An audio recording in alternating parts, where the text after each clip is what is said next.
Radio Sónica. ¿Escuchás lo que querés escuchar? Porque generamos los mejores contenidos para que te informes de primera mano, antes y mejor. Y mejor. Radio Sónica. La radio más escuchada de Internet.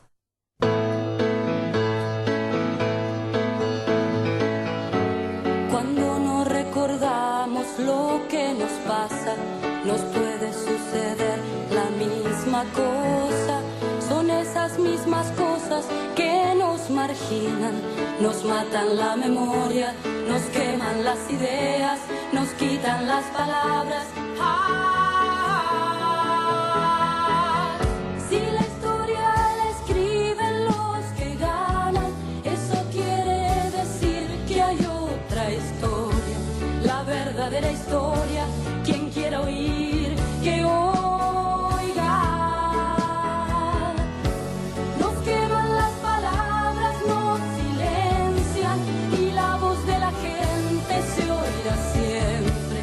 Inútil es matar, la muerte prueba que la vida... Muy buenas noches, estamos en una nueva emisión de Luces y Sombras de nuestra historia. Les recuerdo a los oyentes nuestros teléfonos, que son 4371-4740 para enviarnos mensajes. También estamos transmitiendo en vivo por Facebook desde nuestras páginas, y el WhatsApp para mandarnos mensajes es 11 22 62 77 28. Bueno, le damos la bienvenida al doctor Javier Garín. Buenas noches. A Victoria Garín. Y a Ricardo Garín. O sea que hoy tenemos un programa cuasi familiar. Estamos copando acá. Sí, estamos copando la radio. Buenas noches a lo que debe ser una nutrida audiencia. Y bueno, faltan mi otro hermano y un par más de Garín y ya completamos. Bueno, la verdad que vamos a tener un lindo programa con los aportes de Victoria, que trabaja en la ONU. No, en la Comisión Europea. En la Comisión Europea, perdón. Y Ricardo, que es Marín, No, Marín no, es Marino. Marino. No, Marino, perdón, te corrijo, Marino Mercante. Sí. Estoy jubilado hace un año, un poco menos de un año, pero bueno, trabajé 34 años en la Marina Mercante. Bueno, no paro de pifiar hoy, ¿eh? No, Bueno. creo que los deberes creo que los hiciste bien, pero Bueno. esto último no te cerró. Bueno, hoy tenemos un tema sumamente interesante que ha sido trabajado desde los años 60, a partir del siglo XX, de los años 60, que es la relación entre el medio ambiente, la naturaleza y la historia, que están íntimamente vinculados. Esta relación ha sido estudiada por diversos historiadores a lo largo de toda la historia de la humanidad. Podemos empezar inclusive con la Grecia clásica. El doctor Hipócrates, el famoso doctor Hipócrates al cual los médicos le hacen su juramento, ya había hecho un breve tratado en el cual relacionaba los problemas climáticos con el desarrollo de la psiquis humana y también obviamente con la cultura, con el desarrollo social de diversas sociedades. Este tratado lo denominó Aires, Aguas, Lugares.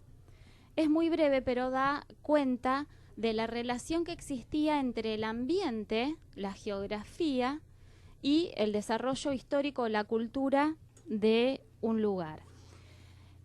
Ellos, digamos que los griegos vinculaban mucho el clima y sobre todo los vientos con, digamos, la psicología de diversas culturas.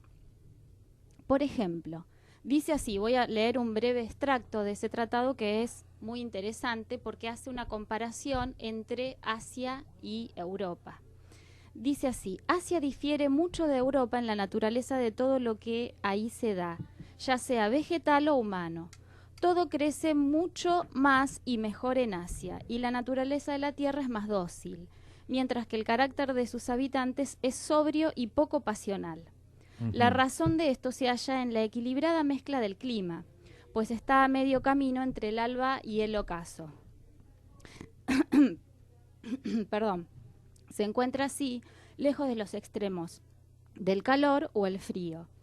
La exuberancia y la facilidad de la siembra se encuentran más frecuentemente donde no hay extremos violentos, sino que lo que prevalece es el clima templado. Para los griegos antiguos, el clima templado era el mejor, Era el para clima ideal, era el claro. clima ideal para el desarrollo. De hecho, ellos consideraban el clima ideal el clima que tenía Grecia, porque Exacto. decían que era el clima que favorecía a la gente más inteligente, las mejores civilizaciones, era una manera de autoelogiarse a sí mismos, ¿no? Exacto. Miren lo que dice acá, que va a ser muy ejemplificador de lo que está hablando el doctor. Las pequeñas variaciones del clima a que los asiáticos están sujetos, sin extremos ni de calor ni de frío, explican su debilidad mental, al Claro. igual que su cobardía. Son menos belicosos que los europeos y Claro. dóciles de espíritu, pues no Exact- están sometidos a los cambios físicos ni a la estimulación mental que fortalecen el carácter e inducen la temeridad y la impulsividad. Siempre se ha utilizado ese tipo de argumentos. Exacto. De hecho, los europeos inventaron otro, que es todo lo contrario, los europeos del norte, diciendo que el clima templado y el clima cálido produce individuos ignorantes y vagos. No sé cómo entraba en esa calificación Grecia y Roma, pero ellos sostenían que el clima verdadero que produce individuos inteligentes, robustos y civilizados es el frío, y por lo tanto era una manera también de los teutones, los europeos hacía del una norte relación. autoalabarse, ¿no? No hay que irse tan atrás, hay algunos muñecos que actualmente piensan lo mismo. Piensan que los países tropicales son vagos y retrasados, que no les gusta laburar porque duermen la siesta, y el progreso está en los países fríos y con climas rudos, porque eso forja el espíritu y se ponen más industriosos y más trabajadores. Bueno, nuestros próceres, algunos pensaban así y querían inmigraciones de esos lugares. Inclusive yo lo que quería aclarar también es que en este programa no intentamos hacer un determinismo histórico. ¿Esto Claro. qué quiere decir? Bueno, en desiertos se va a desarrollar culturas con ciertas características, en la zona de las estepas con otras, en la zona de las cordilleras con otras. Sí es una fuerza modeladora. Claro, En exactamente. eso estamos de acuerdo, es una fuerza Exactamente. modeladora del Hay proceso un histórico. hecho real que, digamos, y que no se puede negar, que es la influencia del clima y del medio geográfico en las actividades humanas, en la evolución de la humanidad, etcétera. Esto es Sí. imposible negarlo, digamos. Lo que pasa que muchas veces se utiliza una tesis plausible para convertirla inmediatamente en una auto exaltación de la propia cultura, ¿no? Exacto. Que es lo que ocurre en este tipo de comentarios que estamos mencionando. Pero incluso ha habido uno de los más famosos teóricos políticos, que es Montesquieu, en El espíritu de las leyes, en los capítulos iniciales, dedica buena parte de su ensayo a hablar de la influencia del clima y del medio geográfico en la evolución de la civilización y no tanto, digamos, en cuanto a las capacidades humanas, sino en cuanto al tipo de sociedad y de estructura y de instituciones políticas que pueden llegar a generarse, ¿no? Sí, muy interesante. Es muy interesante también. lo que plantea Montesquieu. Es decir, que se ha desarrollado diversos estudios a lo largo de toda la historia relacionando el medio ambiente, la naturaleza, los vientos, el clima y fundamentalmente las enfermedades, que es eso lo que voy a tratar yo, que fue, digamos, una enfermedad emblemática que cambió fundamentalmente la historia de Occidente. Esta enfermedad fue la llamada peste negra, que es la peste bubónica. Es una enfermedad que transmiten las ratas, pero tienen un vector que es la pulga de la rata, que es la que pica, digamos, al ser humano. Fue una enfermedad terrorífica que sucedió en el siglo XIV, que comenzó, se cree que comenzó en la zona de Asia, fundamentalmente en Mongolia, y que va de la mano justamente de la expansión del Imperio Mongol.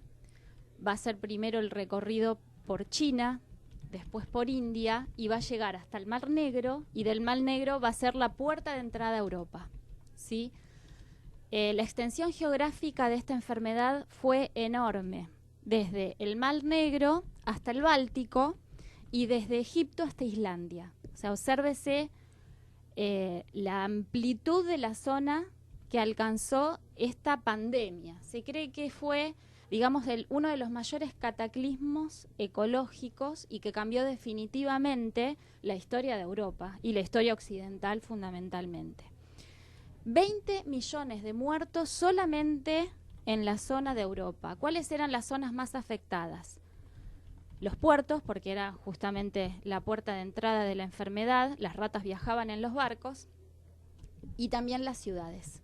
Las ciudades, ¿por qué? Porque en ese momento justo había un proceso de expansión en Europa, estamos en la Baja Edad Media, en la cual hay como una suerte de explosión demográfica que se concentra fundamentalmente en las ciudades que no estaban preparadas para recibir esta enfermedad. Recordemos que 0 cloacas, 0 medidas de higiene, y que aparte hay un agravante más.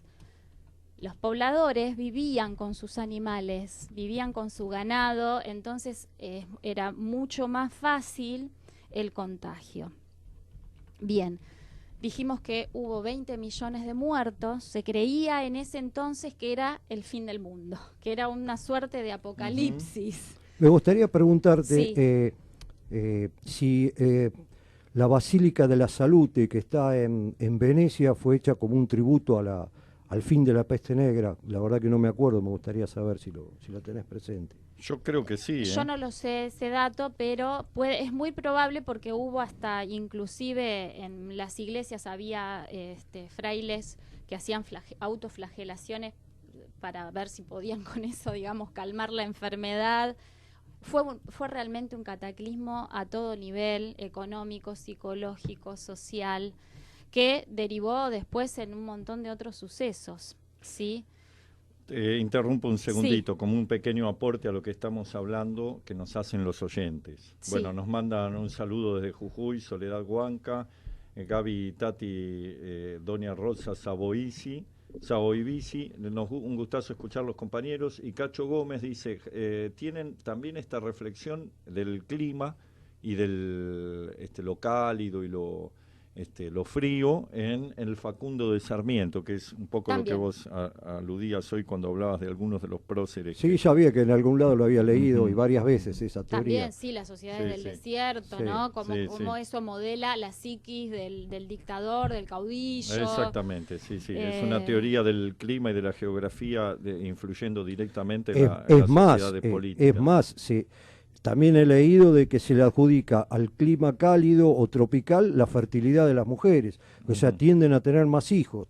Qué sé yo, no sé qué habrá de cierto en eso. Son todos estereotipos Naciones. que se han establecido justamente sobre la base de patrones de lo que se quiere presentar, digamos. Exacto. Pero volvamos a la peste negra. Bueno, lo más importante para recordar de la peste negra fueron sus consecuencias. Primero, la crisis espiritual, ¿sí?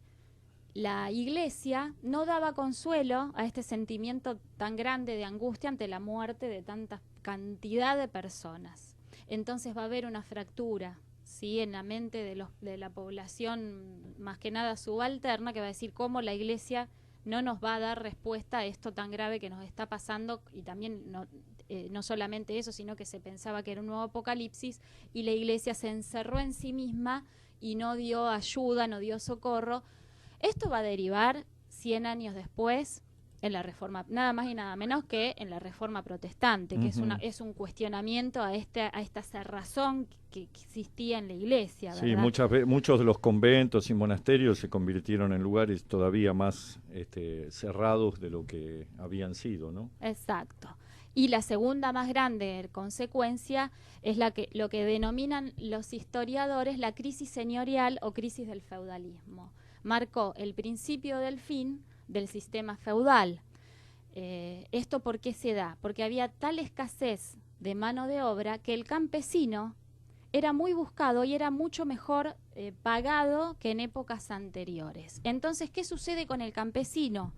Puede moverse y puede elegir a su señor, cuestión que antes le era imposible. Entonces esto marca ya una fractura en ese tipo de sociedad cerrada en la cual el servicio personal era la base de la economía, ¿verdad? Empieza a aparecer un tipo de economía dineraria, y esto fundamentalmente en Gran Bretaña. En Gran Bretaña fue emblemática esta enfermedad porque marcó definitivamente el fin del feudalismo y se comenzó con una economía de tipo dineraria, ¿verdad? Eso a nivel económico. A nivel espiritual ya lo habíamos mencionado, y también aparece otra cuestión. Los esclavos antes se tomaban justamente de la zona del Mar Negro. Esa zona estaba muy infectada por la enfermedad, entonces empiezan a tomar esclavos de otras zonas, por ejemplo, del África, ¿sí? Y también empiezan a observarse, digamos, otras rutas comerciales que evitaran la ruta de la seda, justamente, que es la que iba a la zona más afectada por esta peste. Bueno, cerrando un poco el tema, fue verdaderamente un punto de inflexión en la historia, porque marcó el fin de la Edad Media. Ya estábamos en ese periodo de expansión de la Baja Edad Media, que termina con esta crisis del siglo XIV, y ya en el siglo XV va a empezar a desplegarse el Renacimiento, y estamos ya en los viajes de expansión ultramarino, ya estamos en otra época, ¿sí? Va a ser el principio del fin de la Edad Media.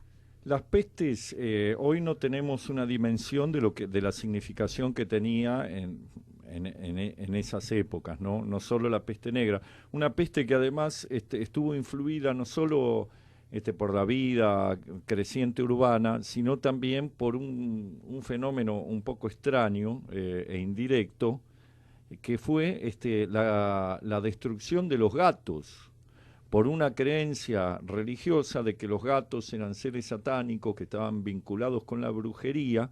Se los perseguía, se los mataba en todas las poblaciones medievales, y esto llevó a una proliferación de los roedores, que eran el agente transmisor de la peste.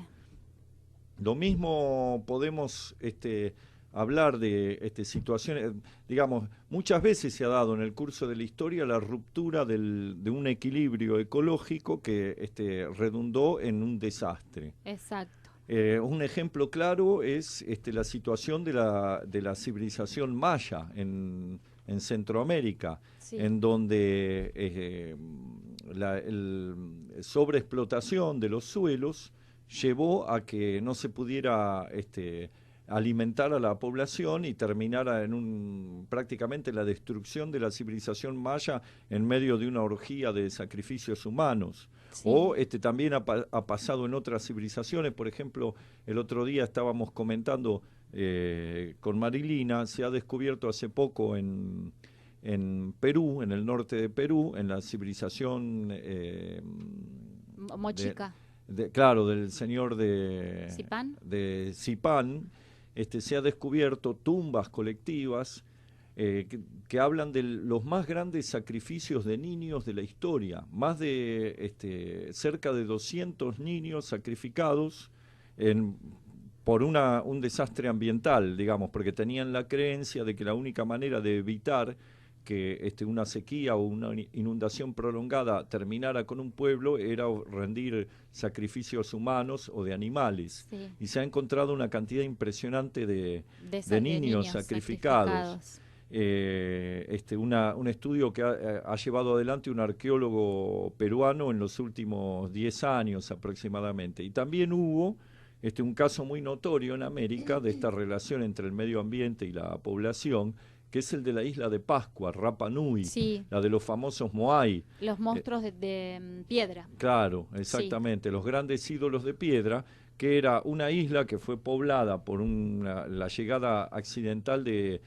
navegantes que venían de la Polinesia, sí, y que está muy aislada, está a miles de kilómetros de cualquier tierra y cualquier otra isla, en la isla de Pascua hubo una sobreexplotación del recurso, como es, de los bosques. Era una isla totalmente boscosa y para erigir esos enormes moai que caracterizaban a las distintas tribus, tiraron abajo todos los árboles y produjeron un cataclismo tal que no se podían alimentar y terminaron en una guerra por los recursos, con canibalismo. Sí, señor. Exactamente.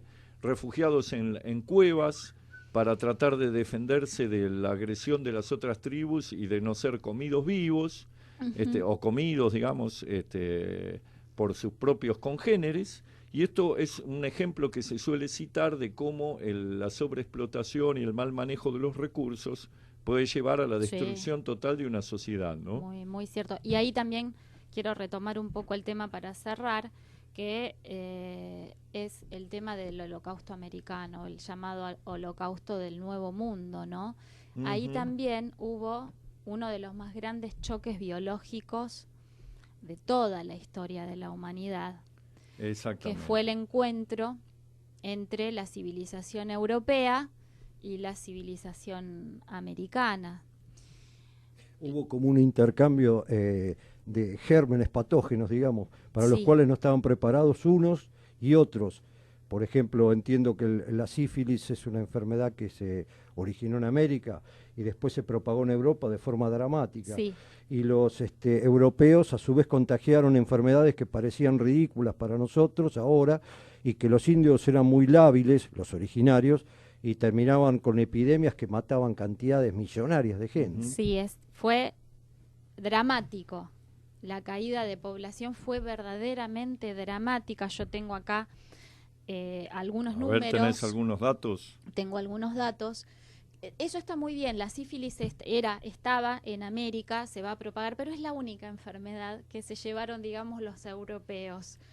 Ellos fue más lo que trajeron enfermedades, las dos más importantes, viruela y sarampión, que verdaderamente diezmaron a la población. Y que es más, algunos historiadores dicen que se llevaron cosas más beneficiosas, ¿no? Aparte, obviamente la sífilis no es algo beneficioso, pero sí muchos más alimentos de los que había en Europa. Por ejemplo, maíz, la papa. Sí. La papa cacao. Salvó a Europa del hambre. Sí, prácticamente. Y una pregunta, ¿el azúcar apareció después del descubrimiento de América o ya era preexistente en Europa? Porque no sé si el azúcar también lo sacaron de acá. No, el azúcar lo traen, no estaba acá, lo traen de Asia, tenés razón, Asia a Brasil, sí, tenés razón, como creo que el caucho o algo así. Se convirtió, el caucho sí. El caucho era de acá y lo sacaron, lo llevaron para otro lado. Sí, exactamente. El caucho es típico del Amazonas, fue robado por los ingleses. Exactamente, llevaron unas plantitas en un barco.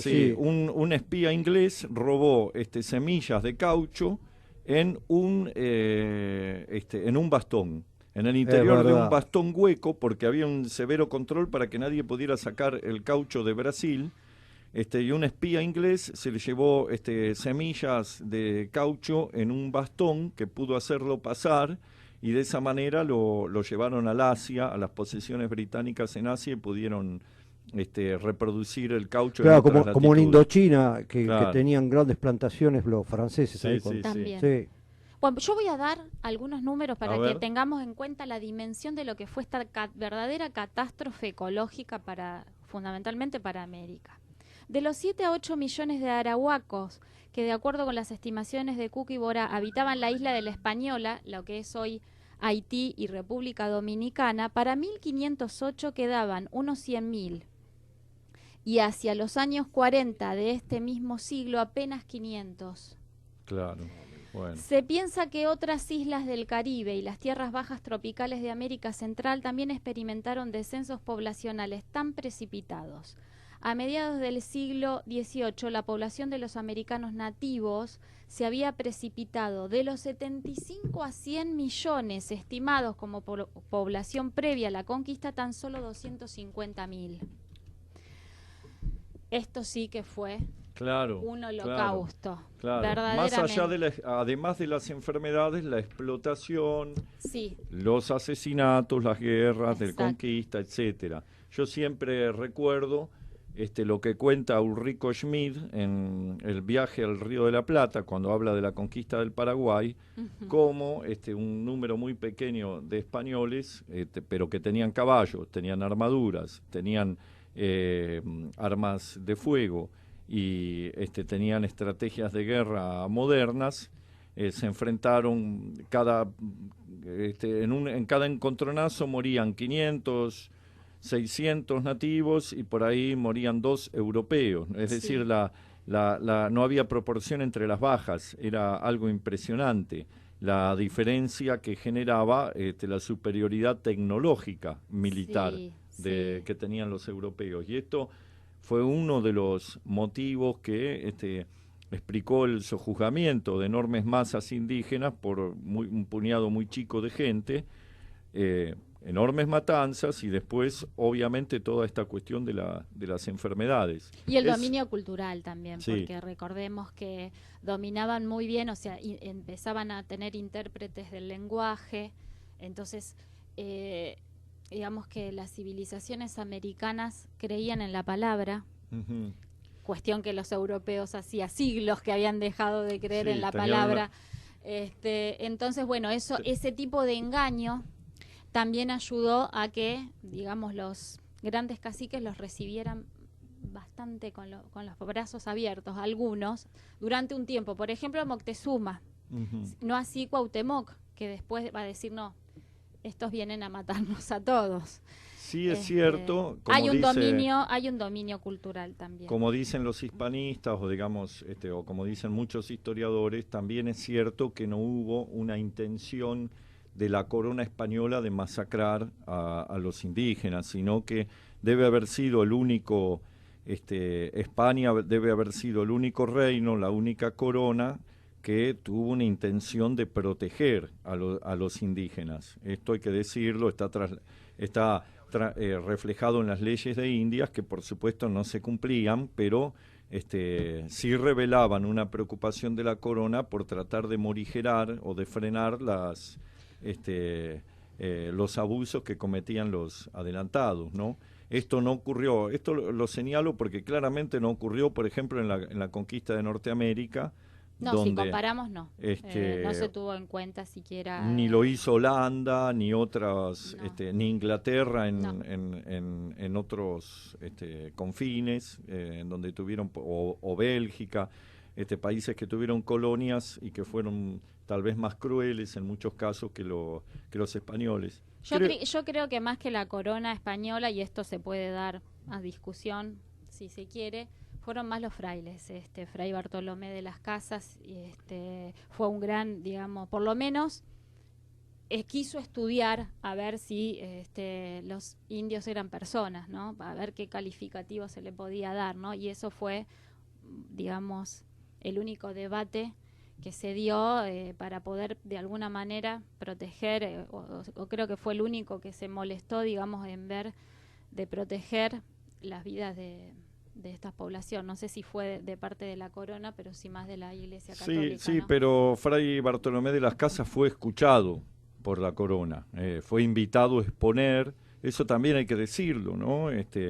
O sea, si bien hubo otros como Sepúlveda y otros teólogos y funcionarios que trataron de desacreditar la visión a favor de los indígenas, Bartolomé de las Casas gozó de prestigio y fue invitado por la propia corona española, por la universidad, por distintos estamentos oficiales a poder exponer sus teorías a favor de los indios. Quiero mencionar que nos están mandando muchos saludos, nos manda Letu Rodríguez, un saludo a todo el equipo, María Angélica Rodríguez también desde Colonias Unidas Chaco, Verónica Ortiz, buenas noches para todos, saludos, Soledad Benítez dice saludos a los Garín, están completos hoy, y varias personas más que nos están haciendo llegar sus saludos. Les agradecemos a todos y los saludamos a toda nuestra audiencia. Bueno, vamos a escuchar un tema musical que tiene un poco que ver con el programa de hoy. Es un tema de La Máquina de Hacer Pájaros, un proyecto que tuvo Charly García en los años 70, creo que fue el proyecto más experimental de su historia musical, y el tema se llama ¿Cómo mata el viento norte? Si me permitís, quería bien. decir, cerrar, si es que vas Sí. a cerrar el tema de la peste. Sí, cómo no.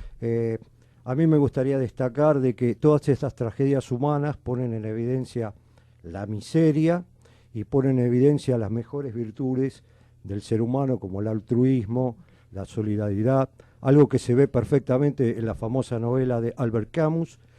Y también hay unos médicos increíbles acá que en la época de la peste, en el gobierno de Sarmiento, ahora no me acuerdo, que han dado su vida Sí, Sí. sí. por curar a los enfermos. Ricardo Gutiérrez. Ricardo Gutiérrez, no sé si El Muñiz profesor o alguno. Alejandro Sí, Posadas. sí, hubo varios, exactamente. Uno de los cierto. Varela, que no siendo Sí. médico también fue muy colaborador en esa época. Por lo tanto, quiero destacar eso, de que a veces las enfermedades vienen, uno no las puede controlar, pero hay gente que lucha contra viento y marea Sí, para que han expuesto aliviar su el vida. dolor, y han expuesto su vida, el personal de la salud y los médicos, un homenaje para todos ellos. Bueno, muy bien, vamos al tema Una, entonces. una cosita, un anticipo para que no se vayan los oyentes mientras estamos escuchando música. Vamos a hablar de algunas teorías sobre qué pudo haber pasado con el Ara San Juan, porque acá tenemos a alguien que sabe que habla con conocimiento de causa, y a lo mejor nuestros oyentes puedan orientarse un poco sobre ese misterio. Muy bien, ahora sí, vamos al tema. Los europeos trajeron a América el alcohol barato, y Es si muy bien cierto. los pueblos originarios tenían bebidas alcohólicas y estupefacientes, los mismos eran más bien utilizados con fines medicinales, espirituales, meditacionales, etcétera. Además, el alcohol introducido era de producción barata y en grandes cantidades, por lo que a muchos pueblos originarios se les hizo difícil su autocontrol y diezmaron también a las sociedades originarias. Esto es muy cierto. Es muy cierto lo que dice Es Pepe muy Madera, que le cierto. quiero mandar un saludo porque es un amigo mío. Ah, muy bien, muy bien.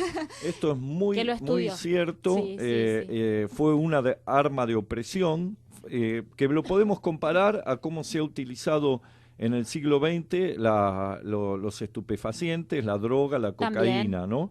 Sí. Se ha utilizado de la misma manera para oprimir a ciertos sectores, Dominar. para dominarlos. Y en el caso del alcohol, se llevó al extremo de que muchas veces se les regalaba justamente a los indios para dominarlos más fácilmente, ¿no?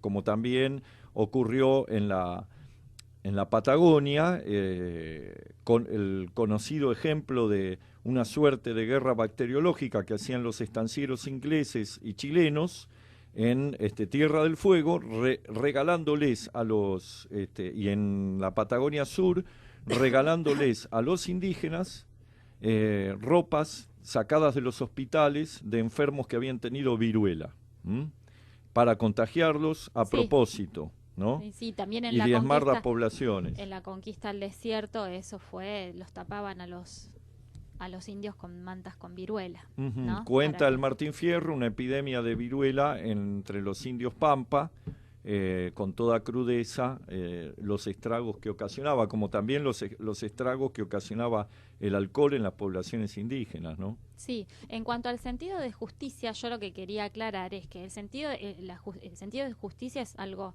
sumamente subjetivo, porque hay un sentido de justicia para el europeo, para el occidental, y un sistema de justicia para los pueblos originarios. Entonces yo creo que no se puede comparar nunca esas dos, o sea, o está mal comparar, Son dos conceptos son dos distintos. conceptos distintos de justicia. Digamos que la justicia española no solo que, digamos, era una justicia del dominador o del conquistador, sino que además partía de otros presupuestos culturales totalmente Por distintos. eso. Entonces me parece que comparar no tiene ningún tipo, digamos, de sentido, porque no favorece el debate, porque son dos cuestiones distintas. No, pero yo creo que lo que dice este oyente más que nada es que, digamos, tender a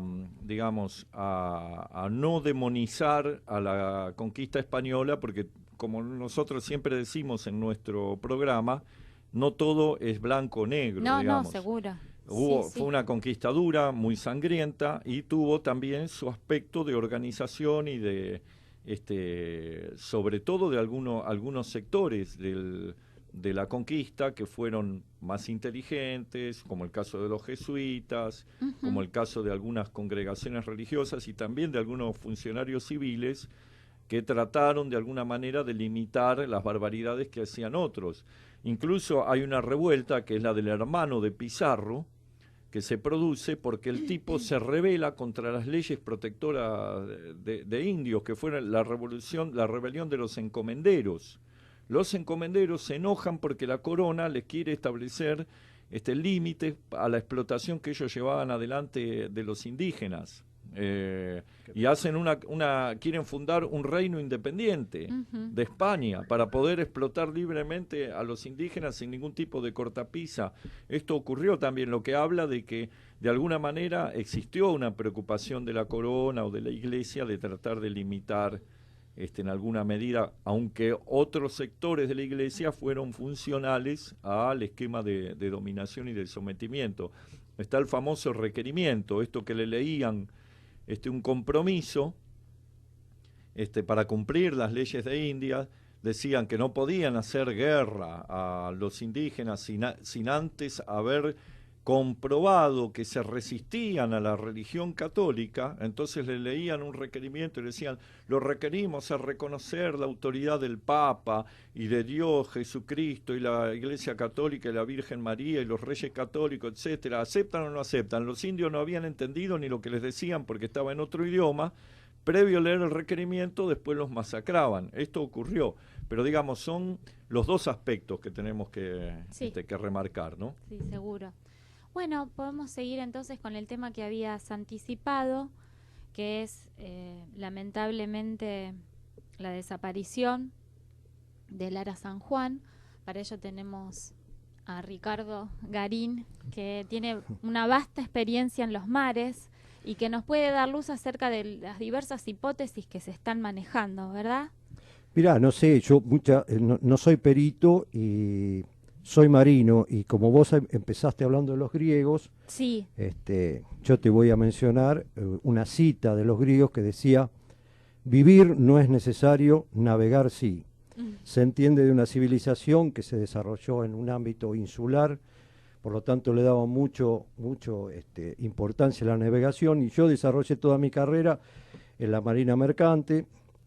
Soy recibido en la Escuela Nacional de Náutica, que fue fundada por Belgrano, y estuve siempre en la parte técnica, en la parte máquinas, pero siempre en lo que es la parte mercante, que sería la parte civil de la Marina. Un submarino es una embarcación muy particular, que si bien tiene principios de funcionamiento similares o parecidos, pero tiene otros cometidos. El cometido que tiene es no ser visto nunca. Claro. O no ser detectado tampoco. Por eso tiene ciertos dispositivos para que los sonares no lo puedan detectar. Sin embargo, todo este hecho de Lara San Juan, que nos entristece mucho a todos y que rogamos de que no quede en la nada, como muchas cosas lamentablemente en este país, sí. Hay muchas cosas que no cierran bien, que no hay una explicación lógica o una explicación convincente, vamos a decir. Sin embargo, por lo que se sabe, era una embarcación, un sumergible, que estaba en una situación de mar gruesa, o sea, de temporal, por lo tanto su navegación es más segura hacerla y más rápida hacerla subacua, bajo el agua, y tratar de no salir si no es estrictamente necesario. Yo he navegado mucho, 34 años, y en barcos muy grandes, sin embargo nunca es suficientemente grande para el mar. El mar, digamos, convierte al barco en un elemento prácticamente microscópico en la inmensidad. Entonces, a veces, muchos días me han tocado estar con temporal y uno se empieza a sentir mal, no puede comer bien, no puede descansar, no puede trabajar. A veces uno piensa, ¿por qué no se convertirá en un submarino y vamos por abajo? Pero que pare de moverse, hagamos cualquier cosa, pero que pare. Bueno, En definitiva, yo pienso que estaba navegando en esa condición con un problema técnico persistente. Un problema que aparece en los últimos mensajes, que por lo menos que han tomado Estado Claro, público. nosotros no sabemos determinar si ese problema ya venía o aparece ahí, y por lo que se cuenta, por lo que dicen, hay un ingreso de agua por el sistema Snorkel. El Snorkel es como un tubo telescópico que sale a la superficie para ciertas ocasiones en las cuales necesitan aire para la combustión de los motores. No nos olvidemos que el submarino, su propulsión es eléctrica, pero cuando le toca navegar en superficie puede utilizar los motores diésel, que los usa para propulsión y también para cargar las baterías. Los motores eléctricos, en algunos diseños o en algunas configuraciones, también hacen las veces de generadores, entonces el mismo diésel hace girar a los motores eléctricos, que invierten, digamos, su ciclo y funciona para cargar las baterías. Las baterías son, no son nada extraños, son muy parecidas a las que tenemos en los autos, nada más que son gigantes y en una cantidad impresionante, que conectándolas en serie o en paralelo tenemos la capacidad y el voltaje para poder suministrar energía a los motores eléctricos. Aparentemente una guarnición o sello del Snorkel, porque vendría a ser como las antenas antiguas de auto. ¿Qué es exactamente ese snorkel? A ver, porque se ha hablado mucho de eso, pero ¿en qué consiste ese? Es un caño que sale para afuera del agua a determinada altura, que vos podés regular la altura como la antena que tenías antes los autos. Entonces Eso es para tomar el aire. Claro, tomar el aire, porque el periscopio es para ver, esto es para tomar el aire, ¿no es cierto? Entonces, ese caño telescópico, entre tramo y tramo, que es un caño concéntrico a otro, lleva una guarnición o un sello, ¿no es cierto? Los mecánicos pueden compararlo por ahí con lo que le llaman un retén. Junta, una cosa es así. una juntura. Entonces, si esa juntura, porque yo sí he aprendido una cosa en los barcos, todos los problemas vienen por mugre o por pérdida. En la mecánica vienen por mugre o por pérdida. El 90-80% de los problemas vienen por eso. Entonces, este elemento, o se habría instalado un elemento de poca calidad, o estaba muy envejecido, o no sé por qué regla de tres, estaba perdiendo. Empezó a entrar agua, el snorkel se comunica a un caño, una tubería, que viaja por adentro del submarino hasta llegar al lugar donde tiene que llevar el aire, que es a los motores diésel.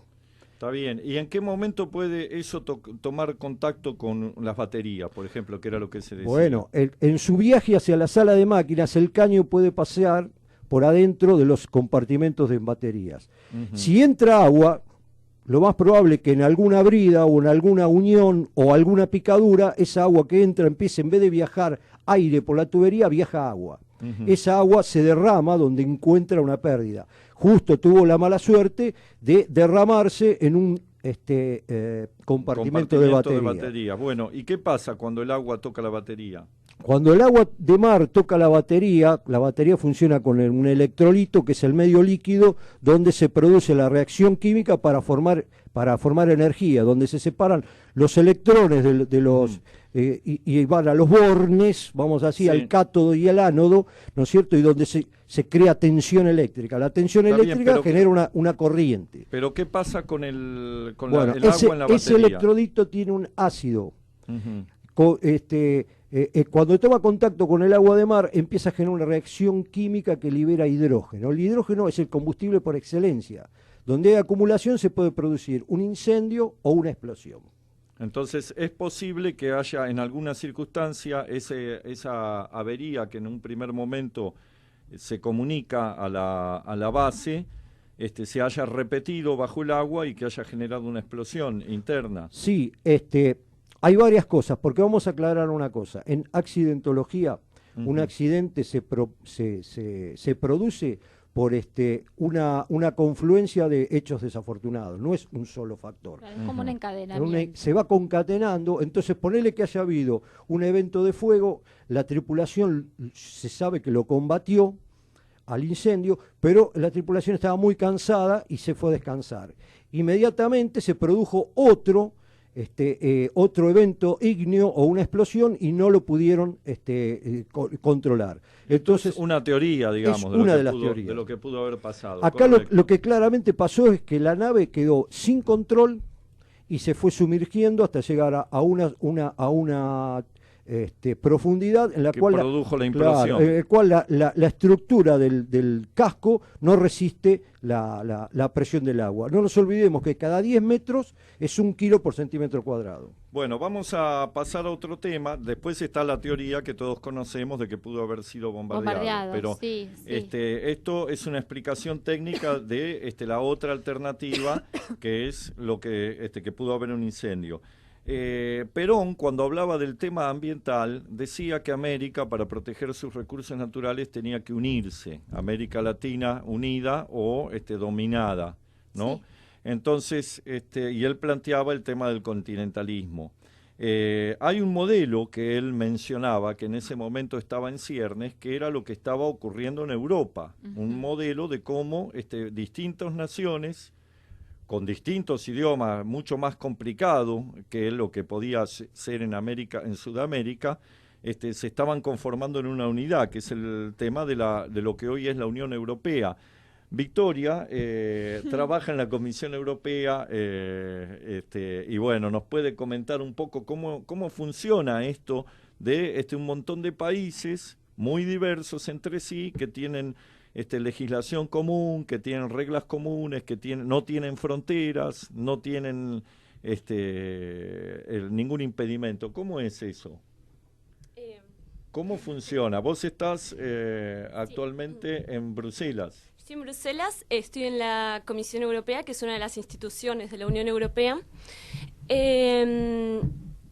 que es la que se llama la guardiana de los tratados. Hay una serie de tratados de funcionamiento de la Unión Europea, que antes eran los tratados de la Comunidad Económica Europea. Claro.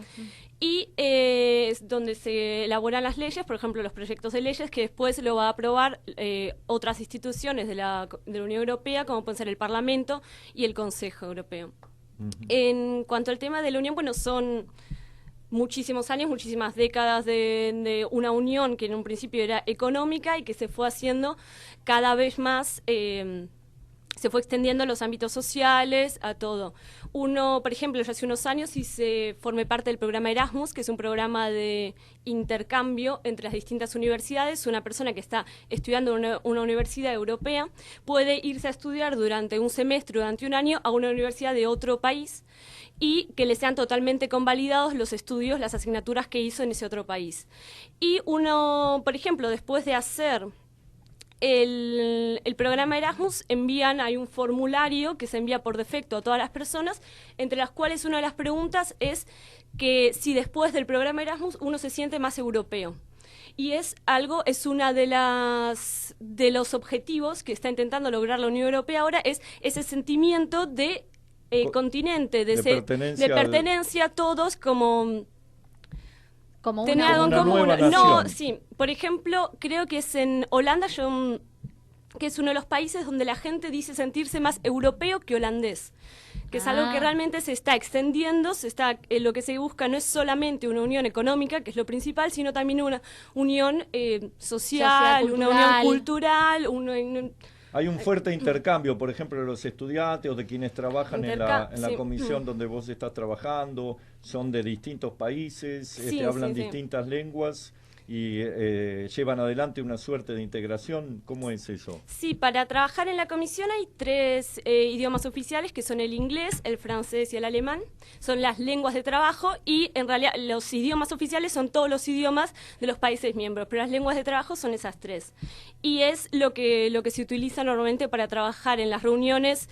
Depende del origen de las personas y todo, se habla en el idioma que corresponda. Hay incluso reuniones donde se habla en ambos idiomas, la persona elige cómo se siente más cómoda, si hablando en inglés o en francés sobre todo. Ajá. Alemán es más complicado.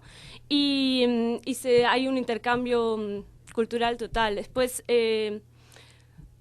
la mayor parte de las personas hablan muchos idiomas, no solamente su propio idioma y uno de los idiomas oficiales, porque hay una cantidad muy grande de inmigrantes, de personas de todos los países, de los miembros de la Unión Europea, y se relacionan entre ellos, hay intercambios, hay sí. amistades, hay matrimonios y todo entre las distintas nacionalidades. ¿Y se va logrando de alguna manera superar el nacionalismo o el localismo? Porque hay movimientos de resistencia también a esta integración Y continental. están los ingleses que se quieren borrar. Pero ese es El otro Brexit. proyecto, digamos, El es Brexit, otro sí. proyecto político. Bueno, es complicado, hay las dos cosas. Incluso dentro del Parlamento Europeo están los partidos que son anti-europeos, que están tienen representados representación en el Parlamento Europeo. Ah, Pero mira, si hay, por ejemplo, interesante. con Macron o con distintos movimientos, es lo que se intenta conseguir, un movimiento de europeístas. Es un movimiento liderado principalmente por Francia y Alemania, ¿no? Sí, Acá nos actualmente dice sí. Miguel Fernández, dice, comienza con Francia y Alemania por la unión del carbón Sí. en 1949. Sí, carbón y acero, sí. Carbón y acero. Bueno, muy bien acá el oyente. ¿Eh? Nos manda Muy saludos. atento. Bien, Victoria Garín, dice acá Soledad, bien Caracún. Bueno, esto es una parcialidad. Y dice, me refiero a los tratados, dice Sí. Miguel Fernández, que dieron origen a la Unión Europea. Y es verdad, es así, son Sí. esos tratados, Sí, sí, ¿no? sí. Comenzó con la unión del carbón y el acero, se fue extendiendo a la... Se unen por la guita, vamos a empezar por ahí. Bueno, se une por lo económico, pero eso lo decía Perón, claramente. Decía, Olvídate. la forma de que América Latina se una, tenemos que tomar como ejemplo a Europa, es generando intereses económicos, además de la integración que vos estás explicando, ¿no? Cultural. Sí, es un segundo Bueno, paso. y para terminar ya, ¿cómo se siente? O sea, ¿cómo se percibe? ¿Está dando resultado? ¿Eso funciona? Depende. Yo Pero creo que sí, que es algo que realmente favorece a todo el mundo, favorece a la mayor parte de los países, los que más aportan y los que más reciben. Es un tipo de integración que da resultado, que es realmente positivo. se consigue, sí, Qué consigue bueno. uniformizar. Y Bueno, Bueno, muchísimas claro, gracias. Bueno, se nos ha ido el programa, como siempre han quedado muchos temas por tratar. Les damos las gracias a Victoria. gracias por invitarme. También, no, por favor, un placer y un honor y gracias por tu sabiduría y también Ricardo Garín que nos ha dado luz sobre un tema tan triste, ¿no? Que estamos atravesando. Sí, hoy. te agradezco muchísimo y la verdad que me gustaría hablar en alguna oportunidad en relación con el tema del medio ambiente marino, que sí. es Es un un tema buen que tema. mucha gente no conoce y nosotros los marinos creo que somos una de las primeras comunidades que hemos tomado conciencia cabal del desastre que se está haciendo, y haciendo la humanidad. Exactamente, y nosotros en los barcos no contaminamos el mar hoy en día. Muy bien. Bueno, podría ser un tema para Un tratar tema en interesante, otro exactamente. momento. Nos despedimos. ¿Qué programa? Buenísimo. Nos escuchamos el próximo lunes de 20 a 21 horas por Luces y Sombras de Nuestra Historia. Muchas gracias por acompañarnos. Desde sus estudios ubicados en Avenida Callao 194, Ciudad Autónoma de Buenos Aires, transmite Radio Sónica.